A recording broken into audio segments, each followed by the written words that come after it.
This is how we... Okay. Okay. This is one of the ways Naperville spreads ideas throughout the city by using these newspapers. This is Fifth Avenue Station. It is the main railroad station in the city of Naperville. It helps transport people to Chicago and other cities. Hi, this is a motorcycle and it's another way of transportation. Hi, this is how many people communicate in the city of Naperville.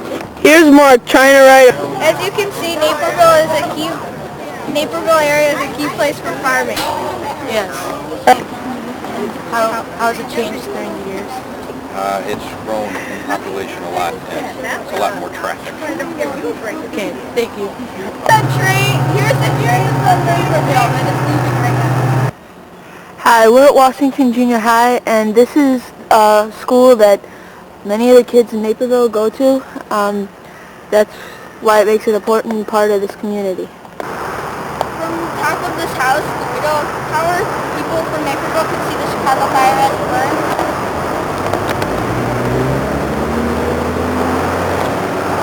As you can see, it was built by Willard Scott Sr. in 1867. This is a view of St. Peter and Paul Church. It burned down in 1922, and then they had to rebuild it because it burned down. This is one of Naperville's post offices. It is one of many ways of communication in Naperville. Come on, Brendan. Okay, this is across the street from me is the Naperville YMCA. It has many recreational activities. Hi, I'm here with the owner of Someplace Else in downtown Naperville, Trish Satina. Hi. Can I ask you how many years you've owned a business in Naperville? Someplace Else has been here for 20 years, and I've owned it for a little over 10 years. Can I ask you why you moved here? I moved here in 1966, which was a very long time ago, because my father was transferred here, and his main office was in Chicago, and he and my mother picked Naperville to move to. Because the schools were, even back then, the best in all the suburbs. I was a senior in high school at the time. How has Naperville changed over the years? Well, in 1966 when I moved here, it was only about 17,000 people, I think. So one way it's changed, of course, is the population has grown unbelievably. Other than that, the beach, which we're all familiar with, the beach itself, just the swimming part was here, but all around it, there wasn't the river walk, there was just the river.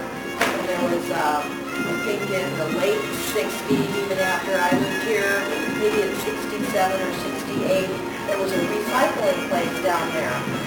It was the first official recycling happening in all of the Chicago area down by the beach. It wasn't very pretty to look at, but it was a place where people could take their glass bottles and aluminum cans and newspapers.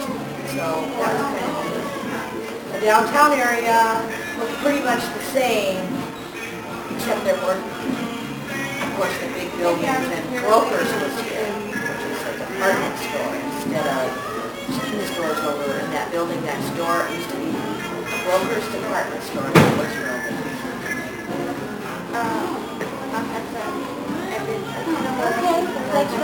Thank you. Hi, this is Peter.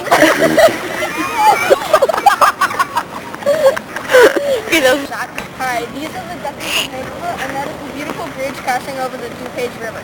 This is an example of ducks in a fight. They're not fighting in the city hall, and this is where most of the decisions are made that affect Naperville. Hi, this is the Brown outside of City Hall. I'm standing here in front of the new Millennium Carillon. It was built this past year. It contains 72 bells and will be a future landmark in Naperville. Right now, behind us is Tin House, and it used to be a hotel and a meeting place from in the 1800s. Yes. Hi, this is the blacksmith office. He was the person who made all the metal and tinsmithing. This is Napier Settlement's Naperville Fire Department, and they used to have horse and buggy fire engines, and only one. That's a circus, and we just thought you might want to see the circus, and there's smiley faces. And it really has nothing to do with our Yeah, project. yeah, Bye. Okay, this is the chapel that is inside Napier settlement. And just take a picture of that. That's the Murray House. And Don't know anything about it. yeah, but It was built in 1842. yeah, and take this picture of the fort. Hi, this is the fort. Lots of people protected.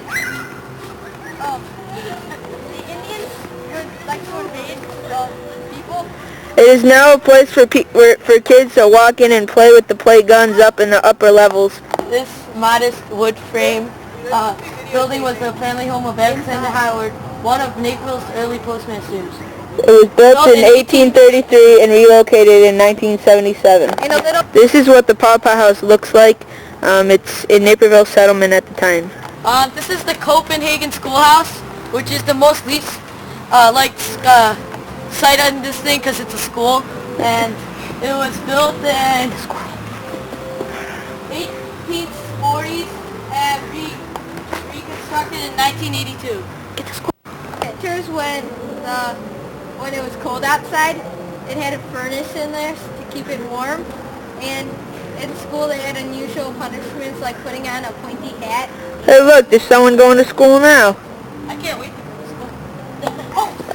These are the outhouses that people used when they had to, oh my god! I really hope we get an A on this because we worked so hard. Yeah, social studies is my favorite project. These are the kind of houses people used to live in back in the 1800s, and this is where they kept their wood for fires when on cold nights, like in winter. Oh, don't worry, we got enough though, right? Almost. Hold on, we gotta get